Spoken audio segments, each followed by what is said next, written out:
本当に映画作りたいんだったらその脚本を書きなさいと、脚本だったらわらばんしと鉛筆があれば書けるんだ、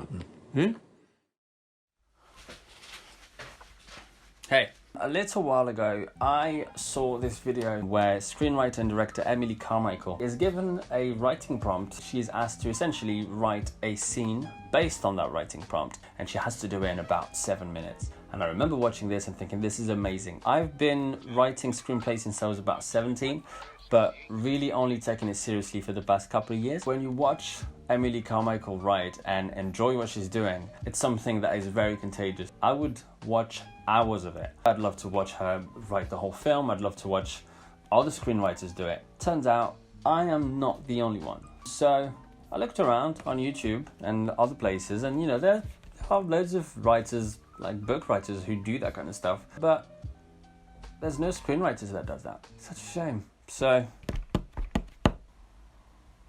I mean, if nobody's gonna do it, and Excellent! we're gonna go on a writing prompt website. They seem a bit counterintuitive in the sense that you think, well, it's not really my idea, so should I be writing this? I think it's literally just me being thrown an idea into my face. I would disagree. Writing prompts can be really useful because they can really help you not really care too much about your story.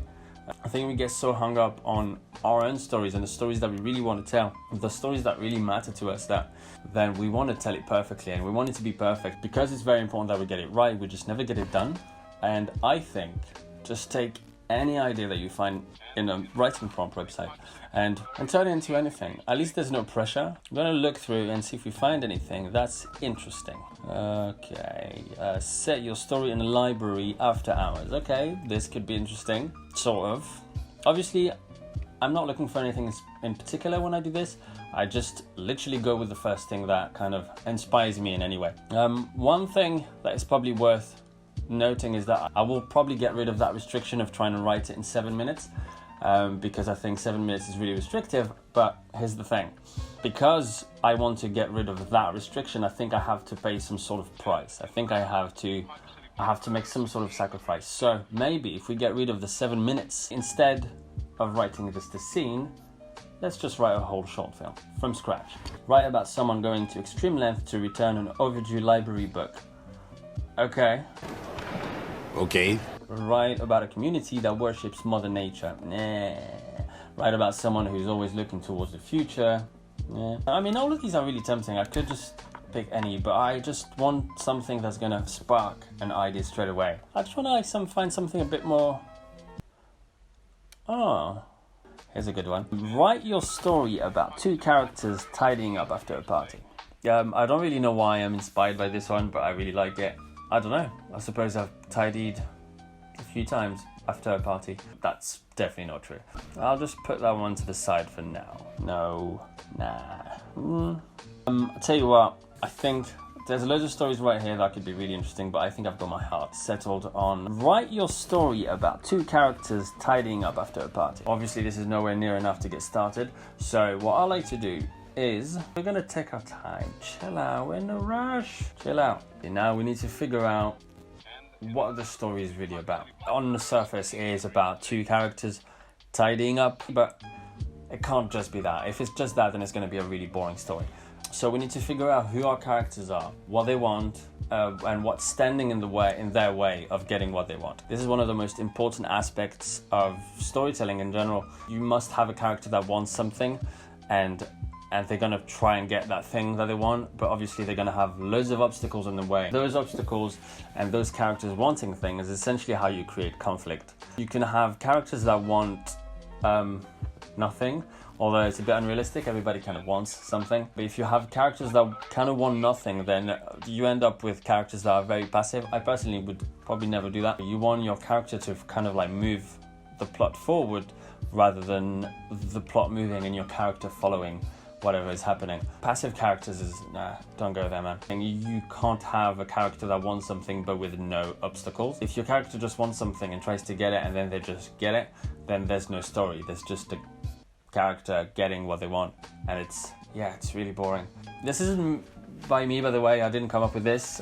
It's pretty much like a classic of screenwriting. Aaron Sorkin talks about it quite a lot. Intention and obstacle. Somebody wants something standing in their way of getting it. They want the girl, they want the money, they want to get to Philadelphia. It doesn't matter, but they have to want it bad. If they can need it, that's even better. We're going to start with drawing a story circle. Going to give it some color. What should we do? Orange?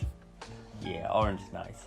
We're going to label these things. So you got you, need, go, search, find, take, return, and poof, changed. So the story circle is probably one of the things I use the most.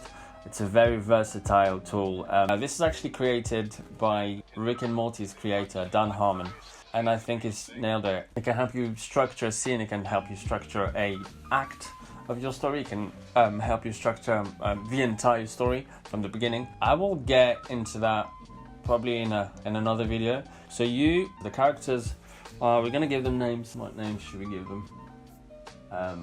Okay, we're gonna name one of them April. Give me a break, guys.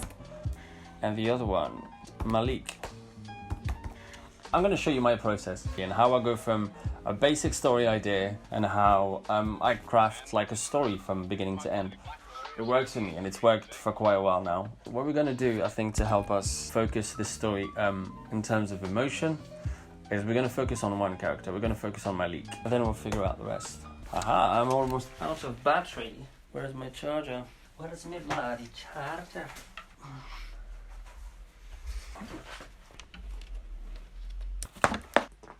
And then we'll come back to April later.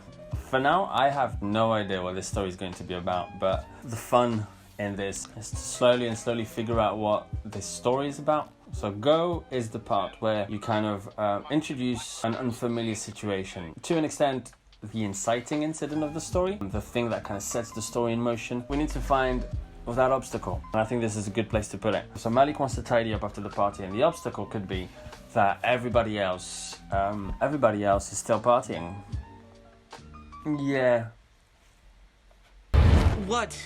This is boring. It's boring though. It's such a small conflict. I mean, we don't care. It's so mundane. The conflict could be, and that would be a bit more interesting. April does not want to tidy up. But let's go with that for now. So search is essentially the part where your protagonist will try his best and use different tactics in order to get what they want. Now the reason why this method is so good is because by telling your audience, I'm going to use the word audience rather than reader, because audience could be a reader and it could also be someone who watched the film. By telling your audience what your character wants, you're telling them a lot about who your character is. You don't really need your character to sit down and say, when I was a kid, this thing happened to me. When I was 12, my dad died unexpectedly. Super on-the-nose dialogue where you learn who the character is. Instead, you can just tell your audience what the character wants, and it tells us quite a lot already. The obstacle can come in many forms. It can be external, like in this case, or it can be internal. It can be like a flaw. In fact, we're gonna, at some point in this process, we're gonna have to find a flaw for our protagonist. That's something that stops the main character or any of the other characters from achieving their goal and getting what they want, but we'll get back to that. Now, in the search part, we're gonna look into the tactics that the character is taking and is putting into place in order to get what they want. Now, those tactics and the ways the character is going to use in order to get what they want is going to be very revealing. 저는 이게 위조나 범죄라고 생각하지 않아요. If your character wants a job, that tells us a lot about the character, but if your character is now ready to kill for that job, then it tells us even more about who your character is. If your character is not ready to kill, but he's ready to push someone down the stairs, then again, that tells us a lot of what we should know. Search is usually the bulk of your story, is when quite a lot happens. So for now, I'm going to go with Malik tries to convince April to tidy. He makes a deal with her. We'll have to figure out what kind of deal that is. He tricks her into tidying. Different types of tactics will tell us something completely different about the character. So as we do this and as we get into this process, we'll figure out a bit more who the characters are. And by figuring out who the characters are, we'll figure out what the right things that they should do in order to define character. Let's go with that for now. So this part is usually the moment where your protagonist finds what they want. So in this case, the protagonist wanted to tidy up after the party. So Malik finally gets April to help him tidy. I mean, so far it's kind of boring, but don't worry, we'll get to a point where it's going to be a little bit more entertaining, and just slightly more dramatic and emotional. And you know, I'm gonna go with trying to make this a kind of like drama-ish comedy, or maybe like more drama but with some funny bits in it. The take part should be called Take and Pay a Heavy Price, because that's really what this bit is about. It's about your character having to pay a heavy price in order to get what they want. When I do my story circle, these are usually the most important parts: who the character is, what they want, and the price that they're ready to pay for it. Because this is the moment where the story becomes a little bit more than just someone trying to get something. This is now a story where the main character is actually having to make a choice, is having to accept, to let go of something, to sacrifice something. The same way that earlier when I said I was going to get rid of the restriction of writing this thing under 7 minutes, I had to pay a price for it. I had to make some sort of sacrifice, where your characters must do that too. Otherwise, again, the story is boring. Why would we want to watch someone, you know, fight to get what they want and then just get what they want and then, yeah, cool, man, yeah, that was really, really entertaining. We kind of want our characters to struggle and to actually have to be faced with a really hard decision to take, and to see what decision they will take. What could be interesting here? Take and pay a heavy price. So April finally accepts to help him tidy, and they tidy together, but they find something that puts them in danger. The noise. I'm just throwing different ideas.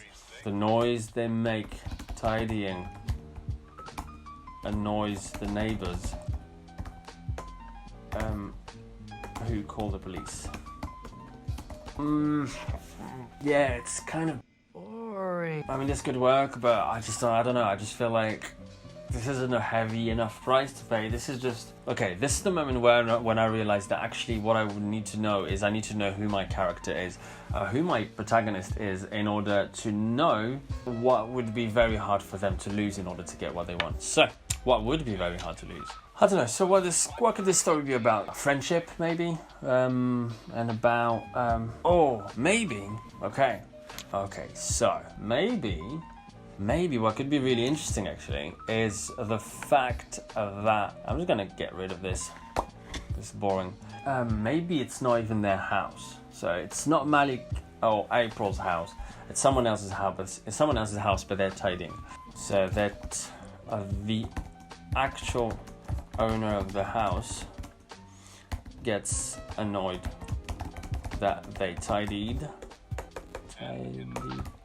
because he wanted the party to go on. Yes, but no. I quite like the idea that they're tidying up after a party, but it's not actually their house.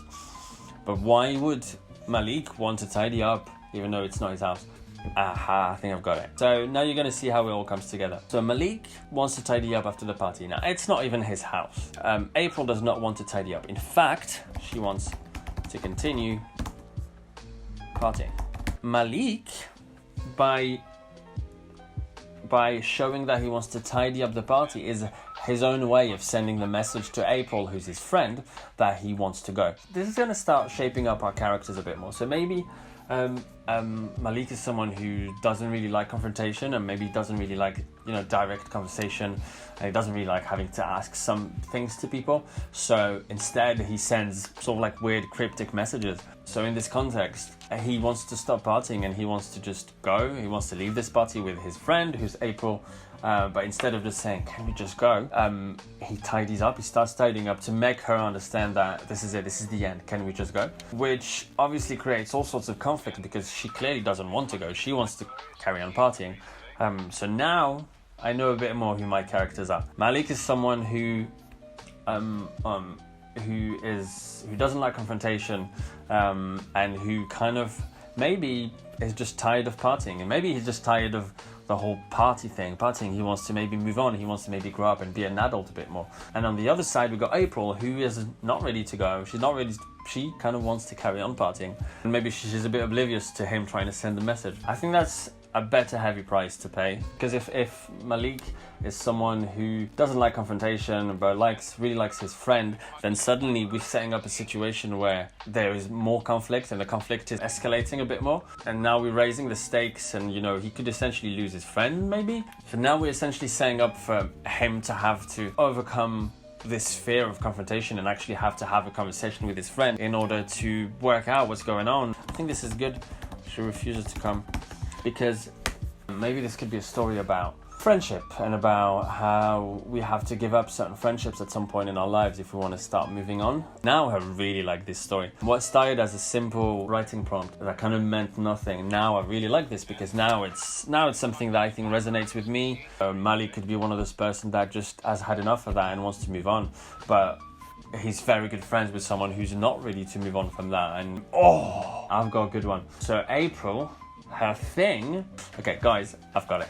April doesn't want to move on from the party life. She's happy to do it, but more importantly, she feels like her best friend Malik is kind of judging her for that, is kind of judging her for wanting to be someone who still likes to party, even though, you know, it's really okay to be like that, but she feels like her best friend is judging her. And equally on the other side, we have Malik, who just does want to move on from the party life, but who kind of wants to bring his friend with him, and who's afraid of confrontation. So now, actually, this house party thing could be a metaphor.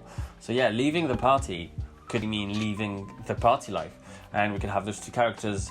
And essentially, Malik wanting to tidy up could also be a metaphor of that desire of tidying up your relationship, or maybe having that conversation that kind of like sets things right before you do move on from each other's life. This is probably going to end up being a little bit sad as a story, but I'm liking this. I'm kind of really enjoying this. Now that I know really much more what this story is about, it's a lot more fun, because I know roughly where it's going to go. And I think having a theme is very important, because then you know what you're writing about.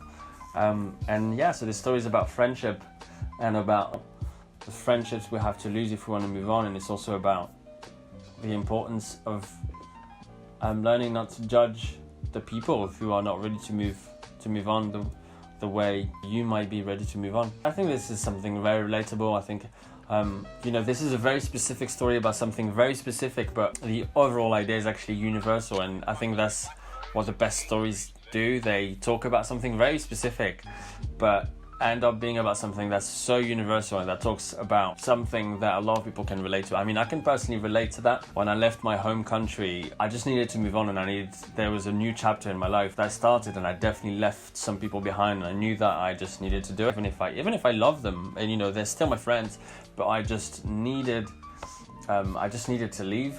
And I've also been on the other end, where some people that I dearly loved and that I parted with a lot suddenly just needed to stop, and I wasn't quite ready to stop. Anyway, so now in terms of like desire, intention, and obstacle, we have two characters wanting something, and each of them are each other's obstacle. They have to have that conversation where they confront each other on their bullshit. I think eventually Malik is gonna have to leave the party and leave her behind, because yeah, that's what the story's about. And return is in direct opposition to go. We return to normal life. Malik leaves the party, leaving April behind to go back home. And changed is the last part, where essentially your character has changed and has become a new person to an extent, has learned a lesson, even though I kind of hate that word. They have been transformed. I think it's important that at the end of the story, something has changed. Either your character has changed, either the things around them have changed. And I think in this case, Malik has now changed because he has accepted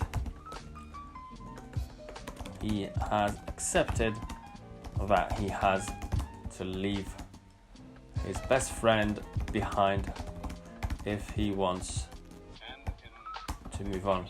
But also that it doesn't mean she's not his friend anymore. I think I quite like this. So yeah, we have our story circle. I mean, I'm gonna obviously freestyle a little bit and you know, make it up as I go. But this is essentially our structure. I think we should probably take a break.